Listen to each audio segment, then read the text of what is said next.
Okay, so just hold your questions, please. Once again, like hold your questions till the end because some of that stuff is going to be covered through the presentation. So I know it's really hard, but hold your questions till it's time for the Q&A. Okay, thank you. Evie, Barbara, thank you so much again for pulling this together, again on short notice. Families of art and design, thank you for your patience.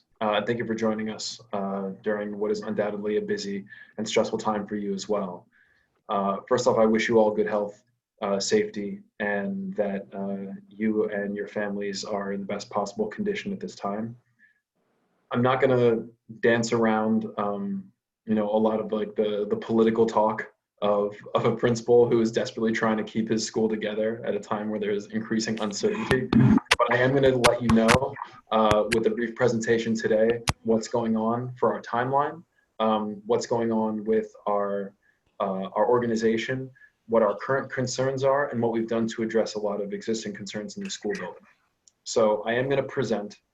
And again, it is with gratitude that I present this, and hopefully everything goes according to plan, because last time I was on, there were also a couple issues with presentation and me suddenly losing my internet connection. So here we go. I just met with the staff. We had a meeting that ran about 70 staff members deep, so half of our staff showed up. There's a lot to cover there. The first of which is that we are going to be covering a little bit of information that some families may have already seen. I'm going to breeze through that part, and you can watch any of our previous recordings on the PTA site, which is going to go through the history and evolution of our reopening plan. Couple quick facts. We are definitely opening above 1,500 students. We're going to be closer to 1,530 by the time that classes begin, supposedly on the 10th of September. That's near capacity for us, but of course we're going to have a much smaller in-person grouping. Our building is 8 years old, which allows us to comfortably fit the vast majority of students that we need, even on a reduced schedule. There are still some concerns about space, which I'll speak with you about. Our hallways are semi-narrow, meaning that they will allow students to fit in a socially distanced capacity, traveling one direction. For our students and faculty and any of our visitors in the building, they're going to see signage up in and around the halls that's going to say, always keep to the right. And students, staff, and faculty are going to be revolving on the right side of the hallways as they make their way towards all exits and entrances. We have 3 stairwells in the building. 2 of which are going to be for up travel in the mornings, and another 2 are going to be dedicated purely for up travel during the daytime, and then we're going to have 2 guaranteed for down travel in the afternoon as we exit the building. We have a bank of elevators, but again, those are only going to be for some members of staff and any student with a medical accommodation. Okay. So I want to quickly revisit, there was a back to school pledge that came from the Chancellor's office. This was a couple weeks ago in regards to what would be available to the school. So just some updates. The school has received many personal protective equipment and cleaning supplies, but we're still waiting on some additional supplies. Items such as gowns, enough dispensers for every classroom have not yet been received by the building. We have our full-time nurse. We just received our face coverings and decals for the school building itself. So those are being laid out around the building space over the course of the next couple days. And we'll have updated not only video, but photos to demonstrate what's happening and what that flow is going to look like for our faculty and our students. Right now, testing isn't mandatory, which I personally find bizarre, especially because it's been made free for faculty and students in the DOE through a testing program. I recently went to Bellevue, I'll tell you, just a couple days ago to get my test to make sure that I was okay to come into the building. It took me a half hour and I got my results already. So it's faster than some folks who I know have been waiting for 5 to 7 days. We are encouraging all of our staff to get tested prior to their return. Of course, there are a number of staff who are, sorry, let me move back for a second, number of staff who have filed for reasonable accommodation. And I mentioned at the last family-facing town hall that 80% of our staff were returning to the building for in-person learning. That number has dropped slightly to 75% and may drop further. And I know that the availability of your child's teacher is going to impact your choice, whether to stay remote or to opt for in-person learning. We know that that's not an easy choice for anyone to make, but it's an important piece of information to consider. And I'll go into what that's going to look like for your young professional, whether their teachers are in the school building or not. Our school building is going to be disinfected every day. We've met with our custodial engineer and gone over the cleaning cycle. One important thing to note is that we do have electrostatic sprayers that they're going to be using in classroom spaces as well as in larger learning areas. Our stairwells, despite the rest of the building being ventilated with fresh air, are still not ventilated.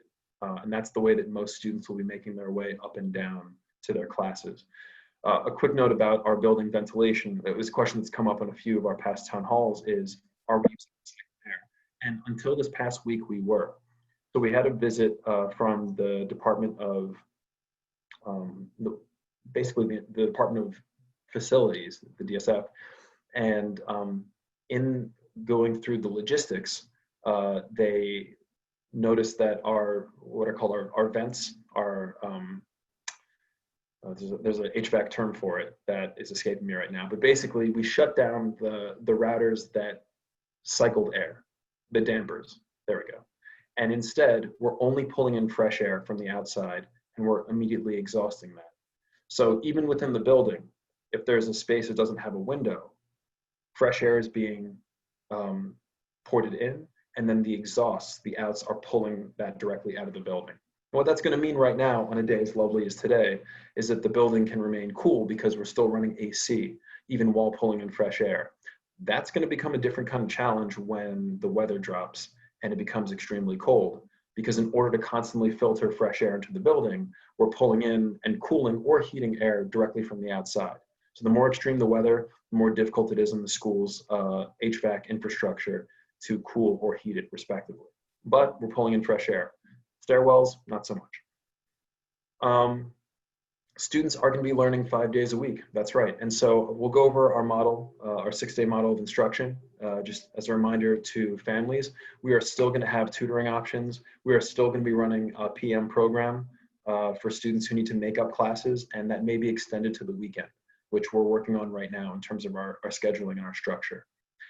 Okay, so I showed this photo to everybody last time during our town hall, and there's a strange yellow line in the middle of this. I think we had some creative work take place there.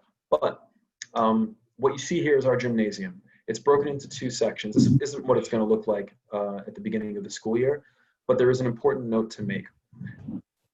If your child's teachers are not physically in the building, meaning the teachers themselves are fully remote, then students are going to be brought in their classes to a larger learning space like this, where, like a WeWork, they're going to be working on their assigned tasks for that respective period. And the teachers are going to be available remotely because the teachers are also, again, fully remote and fully online, and will be available synchronously to those students. It's a challenge because there are a number of teachers who are not in the building. And so their students are going to be in spaces like this. Our cafeteria has been repurposed in this way, so is our gymnasium. And there was recently a change to the entirety of the instructional model that was released to the DOE. So we've been planning for weeks and weeks on over the summer on ways to make this system work. We created an exception model. It did not work out. So we picked the chancellor's model, and then we came to find out last week that a new model has been created. And this was imposed on us. So thankfully, it's not mandatory. It is selective, but elements of it seem to be more mandatory than others. One of the things that came up is that the new plan proposed that there should be fully remote teachers for fully remote students. And in a perfect world, you can imagine that would make sense, especially if the students are of a younger age and the teachers are teaching their grade level. The challenge really becomes when you're dealing with high school students, that have very specific course requirements and teachers who are only licensed to teach certain classes, like our major art teachers or CTE teachers. In those cases, you can't just have anybody teach that class. It needs to be that teacher of record because they're the ones with the area of expertise and the ones who can who are best suited to create curriculum for that young professional. So we were asked to request additional teacher power to come into the building, help support and teach those classes where the teachers are fully remote. Long story short, we submitted the request for more staffing, both administrators and teachers, and have yet to hear about what's going to happen next with that request. So with the first day of school scheduled for September 10th, you can understand that we have some serious concerns. It doesn't change the fact that we have high quality remote instruction taking place regardless of the circumstances. And that is that teachers are creating remote assignments. All assignments are due for all students remotely. So to clarify and to make it equitable, all instruction that is assigned remotely is the expectation that is to continue being met. Students, when they come into the school building, will be receiving support only, not new tasks, not new material, but an opportunity to ask clarifying questions, connect with their teacher 6 feet away or more, and their peers, also through social distancing. It is a strange time for sure, and it won't feel familiar, and it might feel a little stilted and bizarre, but that is the direction that we're going in right now. So what does the day look like? This was shared during the last meeting as well, but just to quickly go over it, our bell schedule actually starts at 8:52 for students. And what that means is that there's close to an hour of prep time at the beginning of the day where teachers are going to plan together and then have an open office period from 8:30 to 8:50 where they'll be reaching out to families, and they'll also be open to students reaching out to them directly. At 8:52, the day begins. And the reason why we added office time into the beginning of the day as opposed to the end of the day is that, again, over 80% of our students take public transportation to the building. And if you think that the first few days are going to go smoothly with an MTA that's cutting its effectiveness by a large percentage, the answer is it won't. And we want to make sure that students have more time to get to the building itself. You can also see that in between each of these periods, there's a passing time, and that passing time is the request of students and families who felt there wasn't an ample break built into their young professionals really getting rest. Another thing to note is that 5 minutes seems like a long time to get from class to class, but with social distancing and with students moving in large numbers is actually not a great period of time. But we had to use that time and maximize the amount of instructional time as well. At the end of the day, teachers have a prep period where they use to work on their own lessons, grade, evaluate, and in certain cases we'll maintain open office hours as well. Our staff is going to be working on professional learning and training around remote resources, as well as anti-racism and culturally responsive teaching tools every other Monday. And every department will be working together at least one day throughout the week during the beginning of their day. So there's going to be a lot of planning taking place. Okay, I'm going to carry it. Cool. So what does it look like? Again, the blended opening cycle looks like this. You're going to see that students are in 1 to 2 days per week on any given week with one group fully remote. What that looks like is this. And I'll give you an example of what this would look like for our students and why we are using such a structured format. This also affects our grading policy, which I'll come back to in just a moment. So let's take a look at cohort C. Cohort C for the first week is going to receive MP1A1. So that A1 that you see there under cohort C stands for assignment 1. MP1A2, assignment 2. Very clean, very simple. That core classroom teachers are only to assign for every 3 days 2 assignments. There's not going to be an assignment every day. In fact, over the course of these 3 weeks, students in any given class will have a total of 10 assignments. And those 10 assignments shouldn't take more than 30 minutes for every core class. So that's inclusive of their working time in the day. And because everything's being done at home, or most things are being done at home, we're really cautious about the idea of homework. I don't think that the term homework doesn't even exist anymore, as many students are working fully remotely. So it's something that we're going to take a look at. We're creating a secondary grading policy that fits remote learning, versus our standard grading policy, which is used during the standard school year. Some folks are asking, how will students be assessed? The assessments will be integrated into the instruction, and for larger assessments like projects and big tests, those are going to be scheduled into the calendar. And I'll talk about how and where the calendar is going to live and exist in just a brief moment. By the way, I know there's a lot of questions popping up. Thank you for holding them back. I have no doubt they are burning questions. I do want to take a second to level with the entire staff and families that joined today. A lot of principals have been writing letters to the city, either in concert with other school building leaders and their unions. I'm not any different. This past Saturday, a joint letter went out to the Chancellor of Schools, to the mayor, to our superintendent and executive superintendent of Manhattan Schools, that asked for consideration of a delay of school opening. I was one of the co-signers of that letter, and I'd rather tell you directly that the reason why I'm advocating for a delay or consideration of remote learning is because it's one of the things we've been optimizing for. When we took a good look at the challenges that our school was facing in terms of logistics, we'll find a way to get things done if we must, but I would prefer to measure twice and cut once.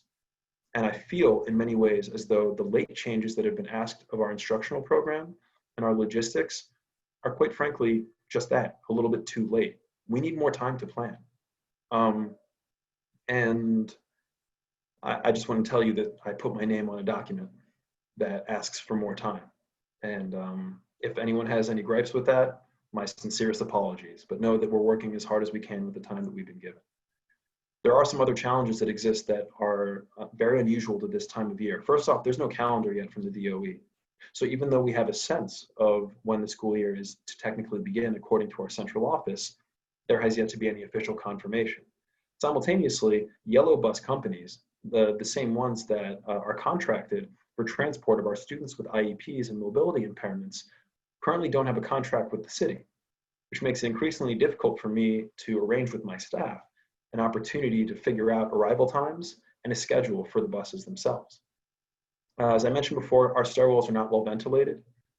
We were able to identify parts of the building that we could use as isolation rooms, as save rooms. We're good in that regard, but I have reservations about the way that the building itself was even structured that supports the movement of students.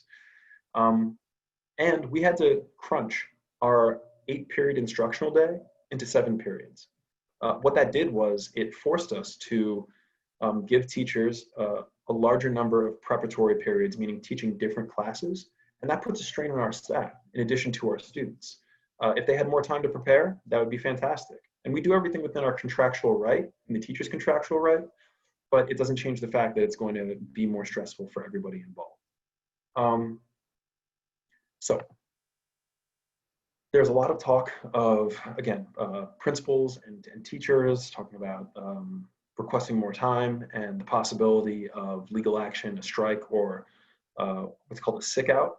Just so everybody knows, that's a last-ditch attempt to shut a school down. A sick out would be when everyone on staff or a large number of members of staff call out sick. That is not something that's illegal, but it presents tremendous logistical challenges, especially if it were to happen in the first week of school.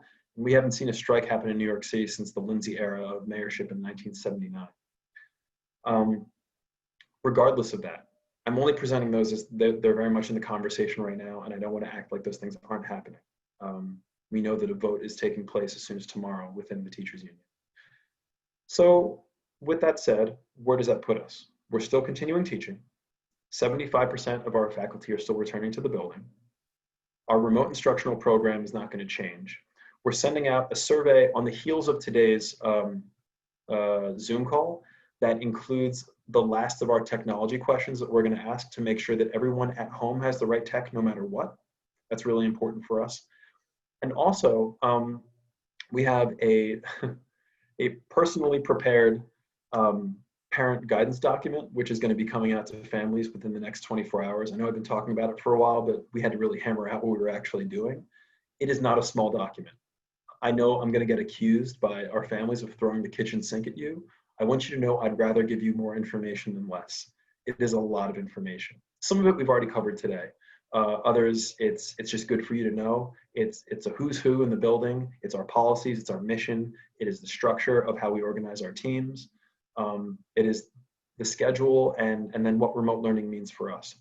And a nice thing that we've also elected to do is move a lot of this information around remote learning, our handbook, a lot of our resources and learning items to a new website.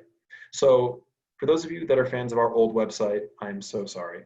And it is finally getting the retirement it deserves. It was a workhorse for many years, but the eChalk format doesn't work that well for us graphically. So I actually want to share with you what our new site looks like, if that's okay. And again, it's not finalized. It will be finalized very soon, but this is our new site. So it's very simple and very clean. At the top, you have our major sections. You have our community divided into students, parents, remote learning admissions, and a calendar. The calendar component was actually asked for by many of our PTA member families. So thank you so much for the recommendation. We couldn't agree more. You see below, we've got a direct link to our Instagram account. So it's just going to be a constant feed of news and updates. And below that, where we are and how to get in contact with us. Nice and clean. What you're also going to find on the homepage by next week is a pop-up with information for our students. You may be asking, where's my child's schedule? Wasn't I supposed to get the cohort that they're in by now? The answer is yes. And so here's what that looks like. Full disclosure, all programs are done as of today. And the only thing that we're doing now is getting the finishing touches on those cohorts, which will be done by tomorrow. When they're done tomorrow, we are going to update our pupil path engine, which is where all the programs live. In addition to that, we're also going to publish to the My Schools accounts. So if you were able to see your young professionals' grades and transcript and report card on their My Schools account at the end of spring, you'll be able to see their program there now as well. So that's two places where you'll be able to see their program. And we're also going to do a mailer home, but we prefer digital just because it's faster and it will reflect changes more quickly. We are going to have our members of our guidance department sending updates and modifications to programs eventually, but I also want everybody to know that the majority of our guidance department will be working remotely. And I want that to inform your decision, again, on whether you're going to choose remote or in-person learning. So that marks most of the updates. I feel like there are other things that I want to tell you, a lot more other things I want to tell you, but it's a work in progress. And I am going to share that document with families again within the next 24 hours. If there's questions, recommendations, we'd be happy to hear them. And Ms. Johnson, our parent coordinator, who has been crushing it this summer, will be happy to field those questions and concerns. Thank you, Janine. So I guess now's a time for questions, and I'm going to do that thing where I breathe for a second, and I'm going to turn it over to Evie and Barbara to sort of parse through the questions, and I will answer as many as I can for the next, let's say, 25 minutes before I hop into another Zoom. Okay, great. Thank you so much. We know how hard this is for you and all the staff, and we really appreciate everything that you're doing to try and keep our students as safe as possible. And we know that how frustrating it is for you. I know it's frustrating for all the parents as well. And, and yeah, we feel for you, so thanks for all you're doing, Principal Re-sugiura. Okay, so let's start with some of the questions. Again, if everyone could please keep them to questions about the school reopening, because that's really the focus. And any other questions Ms. Johnson can answer for you, you can email her. Okay. Can I ask a question? How do I ask a question? Can someone hear me? I'm not sure. If you can type it, please, into the chat. Okay. If you're on the phone and you can't type in the chat, at the end, we'll see if we can get some questions via the phone. But for now, we're going to go through the chat. Okay. All right. So when do they get child schedules? First question. Child schedules are going to be updated and received within the next 24 hours. Okay. And where they're going to be received is on their My Schools account or on Pupil Path. Okay. Don't see emails from the college department. Will they be getting something? I mean, it's not really school reopening, but I guess for college seniors, it's all tied Yeah, up. for sure. So there's going to be outreach to all of our rising seniors. We have a new college counselor. Her name is Miss Dulis. She is just joining us. Our prior college counselor, Miss Morales, has just retired. We are very happy for her to embark on the next stage of her adventure. Miss Dulis will be joining us, as well as another member from the NYU CAC College Corps. So we're going to have additional support in the building for college, and that's going to kick off in the next couple of days. Will assessments and grading be the same for remote and in-person students? Yes. Okay. School start time, I believe that was on a slide, but School start time for students, 8:52, and they're done by 2:16. okay. How do they sign up for Pupil Path? You're going to check in with Ms. Johnson, and she's going to get you all their login information. Students who go to school, do they only do homework there? So to clarify, students who are going to the school building are going to be working on the same tasks that students who are working remotely are assigned. They're all working on the same thing. The key is that they're in the building to, one, get some clarification from their teacher, the teacher who's on their program, and two, to interact with their peers, albeit in a limited context. Art supplies.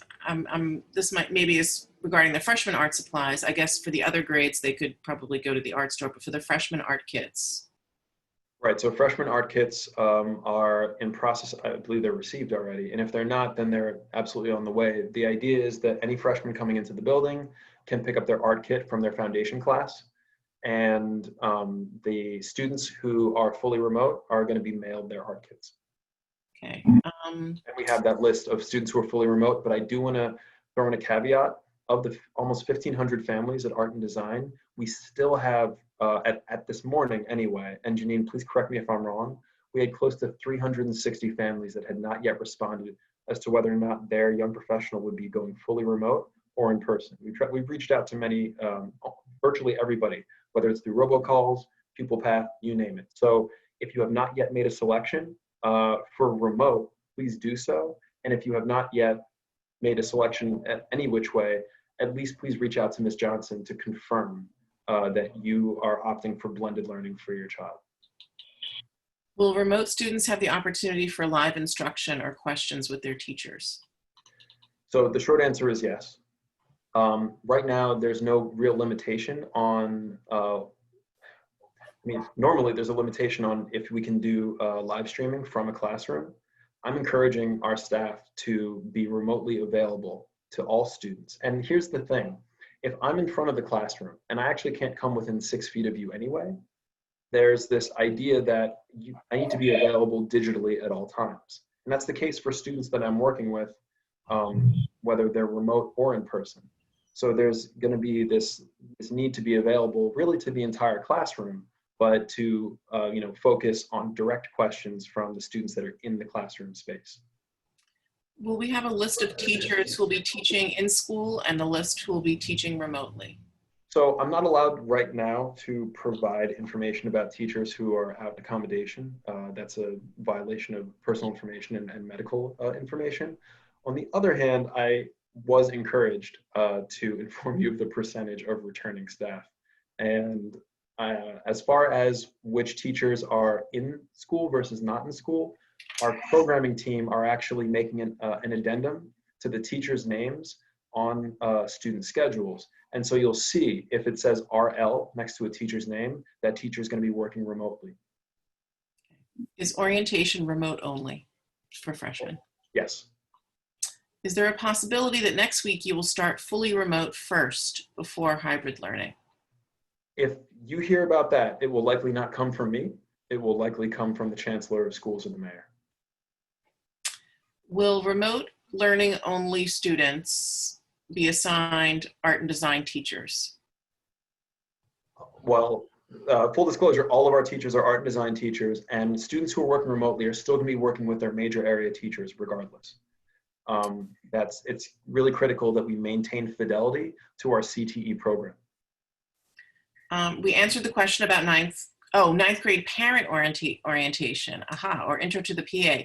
There will be a PTA meeting. I believe it's scheduled for what's the date, Barbara? I forget. I think we're tentatively setting it for the 17th.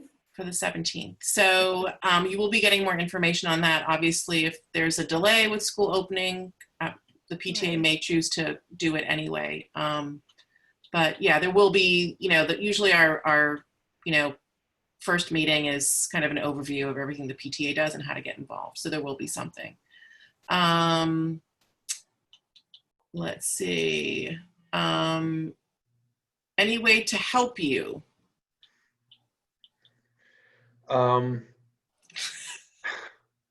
It's funny. I love it. I love all of you, because every time someone asks this question, I'm like stumped by that.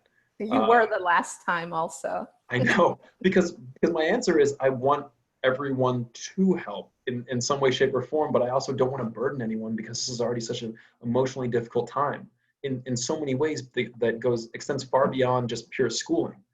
I'll tell you this much. The answer is likely going to be I can't ask people to do this, but we realize that as our students are entering the school building, there are a number of ways that we're going to safeguard and prevent from a large line forming up in front of our school, because that would obviously be bad for everybody. We are going to have our students come up to the cafeteria as kind of a holding area before classes begin, so that we don't have a line stretching all the way down 2nd Avenue. But we floated the possibility that could happen, because with 6 feet of distance, even 100 students alone is going to create a 2-block line. And I was like, well, maybe we can get members of our PTA to sort of, say hi to students as they come in the building, be our shepherds as they move students along 2nd Avenue. It would be a lovely way to keep building community. But we still have yet to hear from the city if we're going to be allowed to shut down our part of 56th Street. The answer is likely no, because we've heard nothing yet, despite support from Keith Powers, Corey Johnson, and a number of other elected officials. The only thing I can ask for in terms of cooperation is, if possible, please have your child tested for COVID-19, if possible. And know that if you have any doubts about their health, don't take a chance with it. I know that it's, there's that whole, like, you're not sick.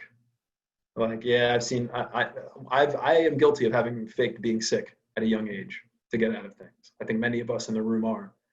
But I would say always err on the side of caution when it comes to your child's health. And you know what? We're going to have thermometers, handheld thermometers upon entry. We're trying to figure out the schedule for that as well. These are handheld thermometers from I don't know where, and I love the DOE's initiative in getting those for the school. But I took my temperature 10 times today, and according to the thermometer, 2 times I should be dead legally. 3 times I should be, hypothermic. And there were a few times where it was far worse. So I worry about the materials that we've been provided. And if everything was clicking exactly the way it needed to, send them on in, but I'm worried. Did you mention how many students have opted for full remote learning? Presently, the number is just shy of 700. Okay, so that's almost half so far. Correct. And so if you take the remaining 800 or so students, divide it into 3 sections, you're looking at no more than 260 some odd students per day. I know you probably can't answer this, but based on your presentation, are you feeling like all parents should opt to be remote to make things easier for staff? Wow, what a question. I cannot answer that because it is my legal obligation to remind families that we provide service both blended and remote. You have to make the best decision that works for you and your young professional. There's only so much I can suggest. Got it. There is going to be a town hall for students. It hasn't been scheduled yet, but it will. Do kids have to test for COVID before going to school if they're blended? Do they have to? Again, it's not mandatory, it's recommended. Okay. I mean, I think in terms of scheduling, the scheduling is what it is right now. So how do remote learners submit their summer assignment? Their summer assignment's an art assignment. It's going to be collected by their arts teacher, respectively. So I would wait. If the assignment's done, fantastic. Well done. Good start. The teacher will reach out as part of classes and collect those likely for an assessment grade. Okay. Is it possible to share, this is like a PTA question, is it possible to share geographical contacts for parents? The school can't give out information about other parents, but the PTA could possibly send out an email and say, if you want to connect with other parents in Brooklyn, you know, fill out this Google form. So that's something that maybe the PTA can do. Let's see. Is there any possibility of using outdoor spaces for learning? So there's yes and no. The only outdoor space that we could use is either our 12th floor rooftop space, Everybody but you. or we could use one of the local parks. Person that I know. The challenge is what to do during inclement weather. That alone kind of negates the entire conversation around outdoor teaching. Will children getting into their majors be afforded the same skills?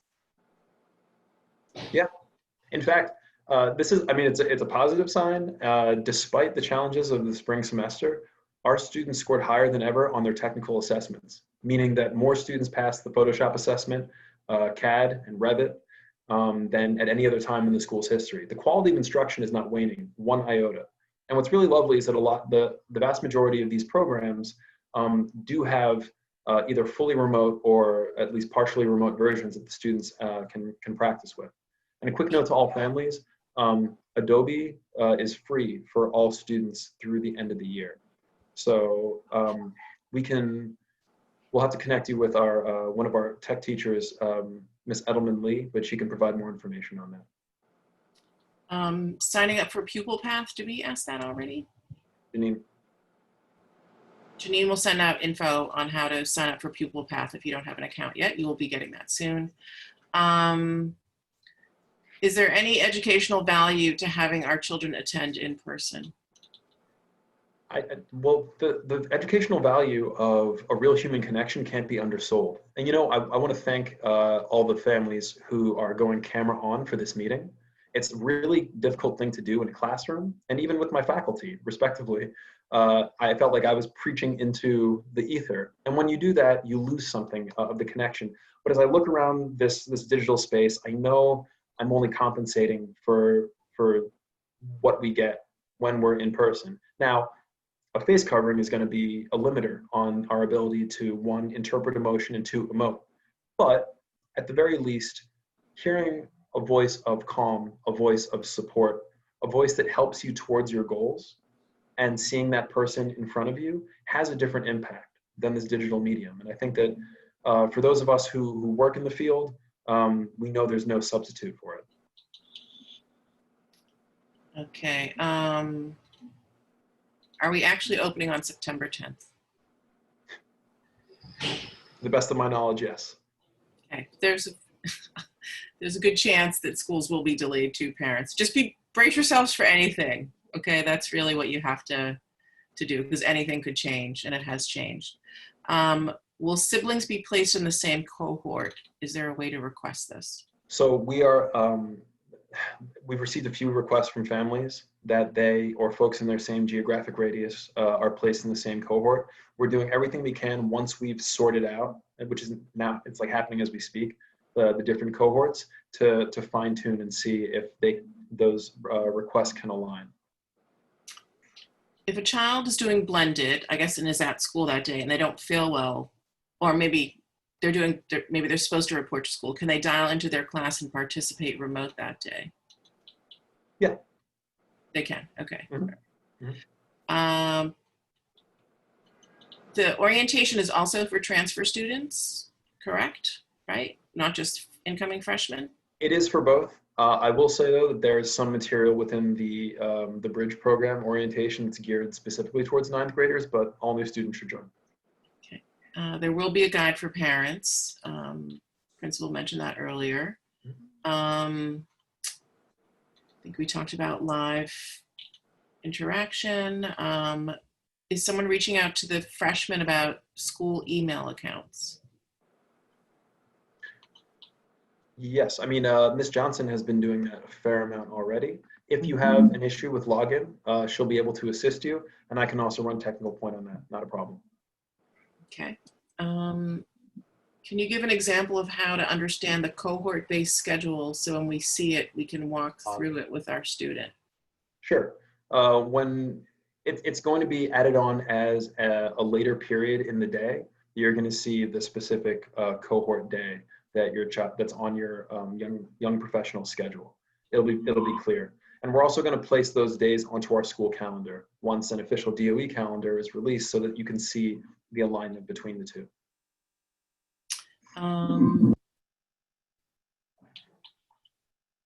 If you choose blended, can you switch to 100% remote? Yes, at any time. And all you have to do is fill out that the survey, the learning preference survey. We'll make sure that that gets included in a follow-up to this meeting. When remote, are students required to be online from 8:52 to the end of all periods?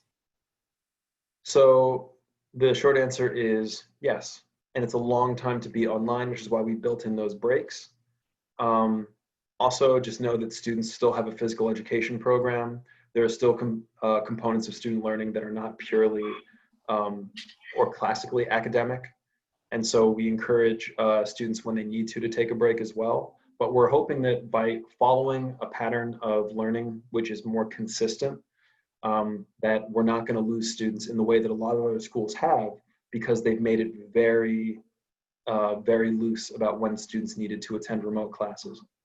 As a result of our level and our design, again, by maintaining fidelity to the previous model of learning, we maintain the highest level of daily engagement compared to every other school in Manhattan. So I want to stress the point that it is through our families and through our students and through a model that maintains the soul of a regular school day that we were able to keep 94% of students in it on an almost daily basis. Lockers. Will students be able to clean out their lockers? You really don't want them to go into their lockers right now. Here's what I'd ask. I know that there are some students and families that want their lockers cleaned. We're going to put you in contact with Christine Engler, who is our school's community associate. She'll work with you to clear out your child's locker if it needs to be cleaned out. We've been doing it for all of our graduating seniors, and we can arrange it on a case-by-case basis. But originally, we were going to have everyone just come in. I only have one question before I go to work.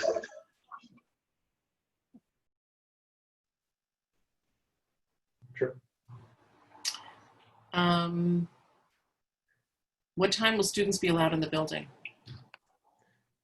Well, they'll be allowed in the building starting at 8:15, I believe, is when we were originally planning. That guidance is going to be released along with student programs. The only thing that we were worried about at first was, do we have the teachers to actually supervise students if they're supposed to be in their department meetings? But we have a select small number of teachers who are going to be doing that work. Will all the tests be given remotely? All assessments are going to be part of remote instruction, yeah.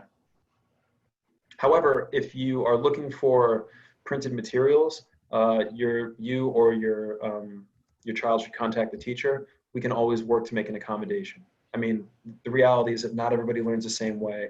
We're opting for digital, we prefer it, but you know, we want to have flexibilities as well. Will they be getting a school supply list?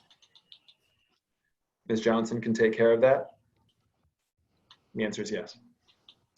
Okay, I think there's still some confusion about synchronous learning for fully remote students, like what will be synchronous, what will be live. Maybe you could just really quickly just explain that piece. There's a few questions about that. Sure. So again, if you're a teacher in front of a classroom, the question comes up, how am I both interacting with the students directly in front of me, and how am I interacting with the students that are remote? And although the question is being posed interestingly by a lot of folks as though teachers are doing two jobs, they're actually doing the same job that they were before, which is you have students that are digitally available. You're explaining an idea to a student that's in front of you if you need to, but you're otherwise on Zoom or another live streaming app where you're interacting or where you're immediately digitally available for your students. And that's like kind of the long and the short of it. I know that there are some folks saying, well, how can you teach one group and also teach the other at the same time? Again, we're asking our staff to be available through live streaming. And also, if there's an issue with their choice to live stream, because again, I can't mandate it, then at the very least, they're going to have a recorded video that supports the materials that they've assigned remotely as an entry point. But they're also going to be available synchronously earlier in the day during their office hours.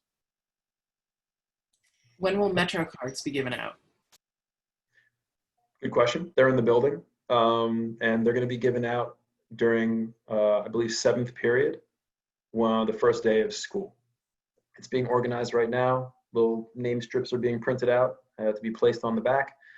And for students who are fully remote, you will not receive a Metro card because it's specifically for going to and from school. As I understand it, if the recommendations or guidelines around Metro card usage have changed, then we'll send them home. Who should parents contact with questions about new IEPs or 504 plans? That would be our AP of Instructional Support, Terry Budney. It's T. Budney at schools. I know that you and the principal of the elementary school next door had tried to get the street closed and it was rejected. Do you want help, a parent is asking, trying to get that street closed? Because it would be wonderful if you could reach out to Keith Powers, to the folks at Community Board 6, goodness, the mayor's office. I mean, I don't mind us making a little bit of noise about it. And NYPD, the local precinct too, because they have to also approve the street closures. So That's correct. get busy, parents. Call and make those calls. Let's see. Where do you make the selection for blended?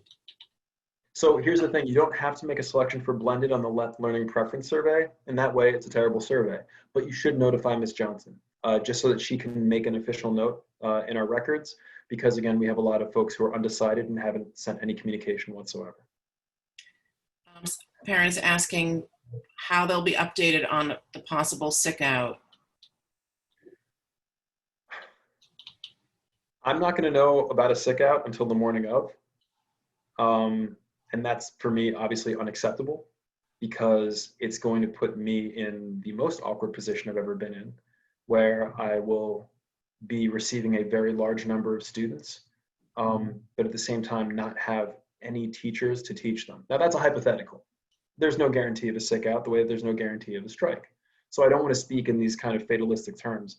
That's not even the right term to use. But I would say that you'll know as soon as I know. We'll put in a robocall immediately. We'll send out messages through as many of the apps as we have. And at that point, it will be your decision to encourage your child to return home. Of course, if that young learner came to the school for a full day's instruction, then we'll keep them at the school best of our ability for as long as possible. Again, there's nothing in the playbook for that situation, but we'll adapt the best we can. Is the bridge program still going on this week? Yes, it is. Yep. How do I get on the list to receive information from the school? Ms. Johnson. Contact Ms. Johnson, and she'll be sure to add you. You can also reach out to the PTA if you want to be on the PTA list. That is a different list. I guess there's a question about students who left their art supplies at the school. Will they be able to get them back? I guess, again, reach out to Miss Engler, Christine, right? If it's art supplies, that's a little bit different. Okay. So it depends on the major that your young learner is in, right? If they left their art supplies with their arts teacher, they should reach out directly to that teacher. And we can still arrange for pickup at some point. But that's something that's kind of case by case. And if the items are in their locker, then reach out to Miss Engler. Will the class schedule still be core classes first, with lunch in classroom, and then art the second half of the day? Sadly, that was our exception model, and that was not approved by the city. Okay. Is a medical report required for the new school year? Yes. Well, hold on a second. What I mean by that is like immunization records and standard, medical documents that are sent in. Yes. Medical report for COVID? No. Will you still use Google Classroom for remote learning? Yes. We're using Google Classroom for remote learning. It's uniform across the school. I'm advocating that my staff utilize Zoom as opposed to Google Meets because it's a bit more nimble and allows us to do breakout sessions better. And one thing that I said to my staff today, which I firmly believe in, is that they are brilliant teachers. And you're going to see a lot of stuff going on in the edu Twitter and edu world that are going to say teachers should be using these 26 hot new apps. And it's like, sure, they could, but there's very few substitutes for really high quality instruction, which is a teacher really knowing their content, making a strong emotional connection with their learners in an academic and mental way, and being clear and concise. For pupil path, Okay, they should. so what if I'm not active? Okay, I'm not gonna bother you or do anything to you because I'm not active on chat. Okay. There I thought you didn't want to be here. sure how everyone's getting unmuted, but anyway, let's see. No, but no elevators for students, question mark. Only elevators for students who have medical passes. Oh, and a quick note, because I see it coming up a bunch about senior pictures and also possibly freshman ID photos. Survey is going to go out with an opportunity for students to upload photos and send those so that they can be printed out custom on IDs. That's a decision that we made today. It's going to come out from Ms. Johnson's desk, surprise, and it'll be coordinated by AP McCalla, who's in charge of safety and security for the building. Will students need to bring a laptop for the days they are in school? Yes, I cannot encourage enough for students to bring laptops from home, and the reason why is because one, when that laptop is done in any particular class, you're picking it up, you're putting it in your bag, you're moving on. It's all you. But if students have to borrow technology in a class-by-class basis, it's also going to require that students clean a laptop at the end of a class, with teachers sort of serving as this de facto custodial engineer. And the less interaction we can have between students or shared surfaces, the better. So we're strongly encouraging students bring in technology from home. We're going to be sending a recommended list of devices as part of our technology email that's going to go out to families within the close of business today, whenever that happens. How many nurses will be in the school? We have one nurse and one school aide that supports the nurse. That's just our school specifically. And then I believe there's another nurse for PS 59 downstairs. Just know that we've always had a nurse at our school because of its size, but we would love additional support. If it's hard to reach out to Ms. Johnson, is there anyone else that we can reach out to? It depends on the specific nature of the concern. You can always send me an email and I'll make sure that it gets routed. I just know that Ms. Johnson is getting an overwhelming amount of emails, primarily because everything has been changing last second. And so, again, my hat goes off to her. Thank you to families and parents for your patience. But that's a big problem for us, is that we get inundated because suddenly things aren't clear and we have to change our course. We've been trying to hang back as long as possible about some of these bigger pieces of information. We're on programming, we're on notification, just to make sure that any last second changes don't completely impede our ability to be clear. But again, you can email me directly. I'll put my email in the chat. And for those who have emailed me and are having a hard time getting through to me, my sincerest apologies. I'm 100% on my grind right now and will make whatever I can happen. That's me. My young adult tested positive for COVID antibodies. What does this mean for him in terms of attending school? Well, it doesn't mean anything if they've been symptom-free, if they've quarantined first and then were symptom-free for 24 hours after. So I don't know when the symptoms occurred, if there were ever any symptoms, or if this was just something far after the fact. But if you want to err on the side of safety, from the date of determining that the child had COVID antibodies, you should have actively been quarantining just to be on the safe side. That's as much as we can ask right now. Assuming that the students get into the, what time should students show up in the morning, since it's going to take time for them to get in? We'd recommend 8:15. 8:15 to the 8:30 range is good. It's going to take a minute to get up to the classes themselves, especially on day one and two. Is there a way we can coordinate virtual pods for support by grade or by major? It's a good question. It's something we've considered. Virtual pods being a little bit different than the physical pods that some folks have suggested prior. We'd be open to hearing about what models you're suggesting. I would recommend emailing me directly, because we do have some supports that are already kind of built into the school culture. One of them is our Artist in Residence program. Just so you know, teachers and other members of faculty take on the role of mentor and work with a small select group of students who needed additional academic support to make sure that they're on track. But if you're talking about school-wide pods, that's a different story and less targeted, and I'd be interested to hear what that might look like. Do you need donations for PPE? Right now, no. The city's giving us, allegedly, is giving us everything that we need. One of the challenges for PPE is that even if we have now face shields, masks, gloves, we're receiving gowns soon. Those alone don't dictate or don't warrant anything less than 6 feet of space between you and another person. And it's only if you have like a movable shield, which, for lack of a better word, looks like riot equipment. And I think given today's current climate could actually be triggering for people, is that though, like, creating a barrier between yourself and another person is the only way to get within 6 feet. So right now the answer is no, we should be getting everything we need. Eventually, if we need to get more creative with how we are distancing ourselves and need to fit more students in the school than we can currently hold with our current format, I may ask the PTA or other organizations to find a way to get us clear or plexiglass partitions as a way to create distance, or to rather, bring people closer together while still socially distancing. Is there going to be after-school clubs, extracurricular, sports? Yep, no sports, sorry. But clubs, yes. And tutoring, yes. And PM or Saturday school, yes. Where can people find the summer assignments if they don't know where they didn't get them?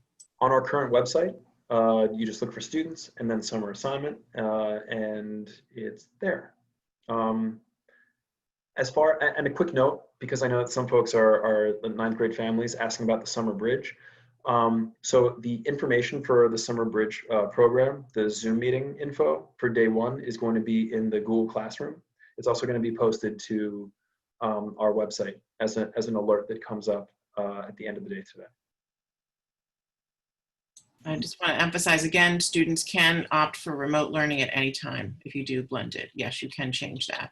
The PTA does have a Facebook group, so you can find us on Facebook, Art and Design PTA. We also are on Twitter and Instagram. Kids do not have to get COVID tested. It's not required. Let's see. Can we ask a question? Let me just find out from the principal how much more time do you have? Because I've been asking to ask a question soon because I have to go to work and I just have one question. Okay, go ahead, Regina. The question that I have is, a lot of the comments are made for like students that are in school, but I haven't heard too many things in reference to students that are remote. Like, how are they going to be taking attendance? Will it be remotely as well? That's what I'm really interested in knowing. How will the child that's remote learning know how to take the attendance? Like, what are we parents to do? Got Sure. it. Like, So any student that's working remotely, thank you for that question, Regina. Any student that's working remotely is actually going to go to our website. On our website, they're going to click into a Google form, which is going to be our attendance link for the day. And what that's going to do is indicate to the school that the child is logged in. At that point, they're to be following along with their program of classes. And that information is also going to be shared with all students and families, specifically teachers' Google Classroom code and login information. where can people find more information on the Summer Bridge program, a schedule or a link if they didn't get it? The agenda and the link, again, are going to be posted up in the Google Classroom for new students today, and it's also going to be posted on the website. Will students be given a list of laptop requirements? Yep, that's part of a tech email that's going out in a few minutes. And I do apologize because I know that there are many another question coming up. I hope I've been able to answer the vast majority without being too redundant. And just know that we have a lot of information coming your way in this parent packet. Again, within the next few hours. We also have a lot of information and more surveys coming your way within the next few hours for technology. And look, there are no doubts that this situation, remote learning, hybrid learning, given the constraints, is going to generate a lot more questions, I think, than folks have answers to right now. It is my commitment to each and every one of you to make sure that your young professionals are safe, that you and your extended families are safe, and that we're not doing anything that would compromise the integrity of the school's mission or the equity of the work that we've worked so hard to strive to establish. It is my second year as a principal at this school. I am continually amazed by the support of families, by the work, ingenuity of students, and by the effort of the faculty, which just shows no sign of waning. So I just want to thank Evie. I want to thank Barbara, Janine for supporting in this chat. And if there's other questions that pop up, please know that I'll be happy to answer them. You can always, again, email me directly. I'll do everything I can to get back to you. And so will Ms. Johnson, who has been an absolute workhorse. I mean, I would just say, because the school is still dealing with so much, unless it's like a real burning question, like if it's something that can really wait, just because our principal, our teachers, Miss Johnson, they're really dealing with like a lot of stuff and there's a lot of moving pieces, just maybe try and hold on for a bit, unless it's like really, really like a critical question, just because I think they're being bombarded. And then just, again, they're also trying to figure out what to do with all the teachers, the instruction, like all these things that we want to be in place when the students start. So just kind of keep that in mind. You can always reach out to the PTA and we'll try and answer any questions that you have. And what we'll be doing is we'll be posting this session on the website, and the PTA will send out a link. So I'm seeing a lot of questions in the chat that were answered during the presentation. So either maybe you missed it or you came in late, but there are still, there are questions that were answered during the presentation today. And then just some things haven't been decided yet, like when the seniors are going to take their graduation pictures. They will get them done, right? But that's not the priority right now, because we want to just make sure that we reopen safely, or we just figure out the remote instruction. So I don't know if there's anything else, Principal Re-sugiura, but I know all the parents really appreciate all you're doing. Can we give him a round of applause? Because this is a lot, especially for a second-year principal, but you handle it really, really amazingly well. So thank you. Thank you so much. And thank you to Janine as well. It's really fantastic. PTA, yeah, can we call 311, parents, just call 311, call the NYPD, call Keith Powers, the council member, and say you want the street closed. I think really that's the way things get done when a lot of people call. So it would be great to have the street closed out in front. It would help so much. The email for the PTA is, you can go to the school website and the links are there. So is it like info@artanddesignpta.org, I think is where or contact. What is it, Barbara? It's actually contact. Thank you. At Art and Design, PTA.org.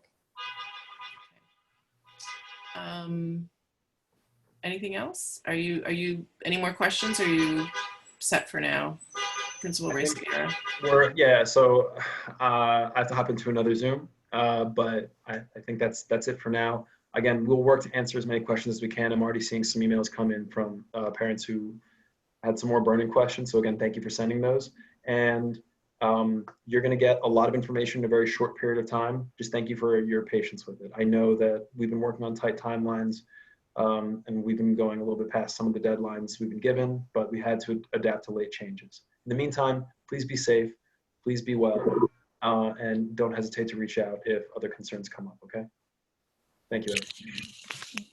All right, thank you all. Hang in there, parents. You know, there could very well be a delay. We don't know, but just like hang in there, more information to come. And yeah, reach out to us if you have any questions that we can help you with as well. So Can I just say something real quick? If there are senior students that have questions in regards to senior items, you have a senior guidance counselor. You can absolutely email them. They should start responding back to you by the end of this week or definitely by next week. If it's a real imperative question and you need an answer now, you can absolutely email me. You know my routine. You got to give me a day to respond. I've got 4,700 emails right now, but I love yous all. I don't see any other pending questions that are like absolute. there's a lot of other smaller questions. Smaller questions you can forward to me if you want. Yeah, well, what I'll download the chat and I'll send it to you, Janine, because maybe Thank you. there's even like a frequently asked questions document that could maybe go out. Right. Because there's a lot of We've been trying to get all that stuff acclimated and put together. It's been repeat concerns from a lot of families.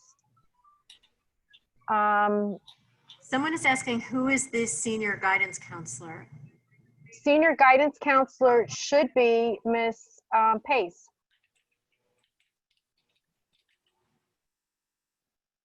Miss Pace. and I'm dropping in the PTA's email. Hopefully I got that right. You can contact us. If you actually go on the school website, I do believe they have the emails for all the faculty as well. So including guidance counselors, yes. Yeah. Okay. I think we're done. We're good. All right, everybody. Be safe, everybody. Thank you. Hang in there. And yeah, we'll see what happens. And remember, you can opt into full-time remote learning at any time. But if you, sorry, there's cars outside. I don't know if the noise is coming in, but if you choose if you choose remote learning, you can only opt in for blended learning at certain points throughout the year. So that's just a distinction to know. Can someone confirm the dates for the bridge program? There's been 2 different dates going on in the chat box. Sorry. September 2nd and 3rd. So it's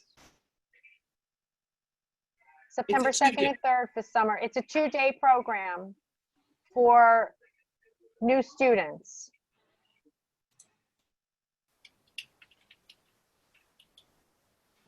Okay, so it's for 2 days, and we recommend that students go both days. I think it's really helpful, and I think especially since things are so uncertain in terms of what school's going to look like, and I think it's a good opportunity. The first day is a lot of team building.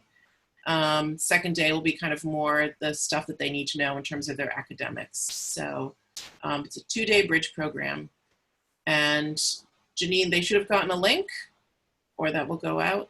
That will go out. I know their registration took place, and that's being run through Miss Daly. Okay. And if you have a transfer student, they should also participate as well. It's a good idea. Yeah, the handful of transfer students, it would be wise for them to participate. You'll get to meet other students that are beginning this school year. Okay. All right.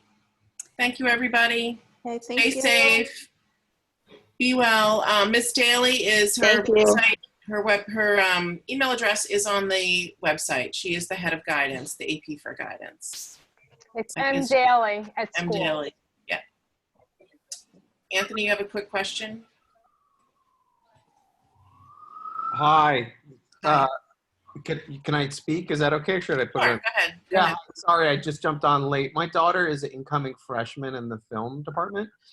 And we were wondering, is there any way before school starts to communicate with either teachers or other parents, especially incoming, just about what their plans are?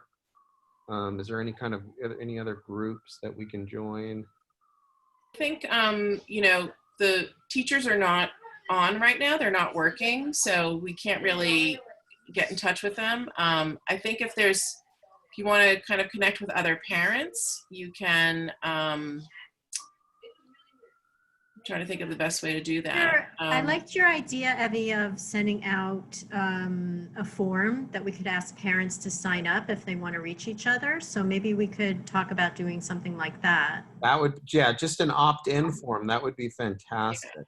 Okay. Because we're hyper motivated to contribute in any way we can and to offer ideas about you know, how things are going to go forward if there's creative solutions both happening inside school and outside.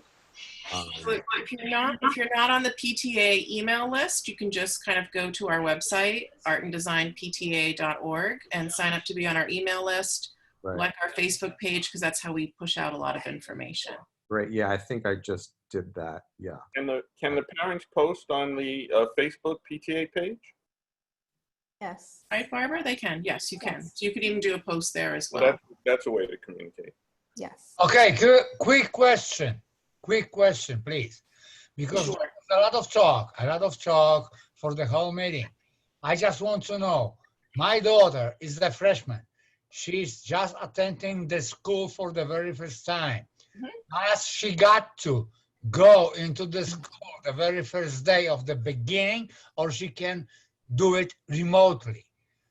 You can choose to do full-time remote learning, or you can choose to do the blended learning. And if you choose to do the blended learning, then there'll be a schedule. They will go in not every day, they will go in on their designated day, and then the other days they would do remote learning.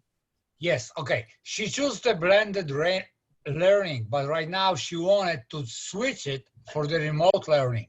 What is the deadline? What is the first time? What is the date? What is the hour?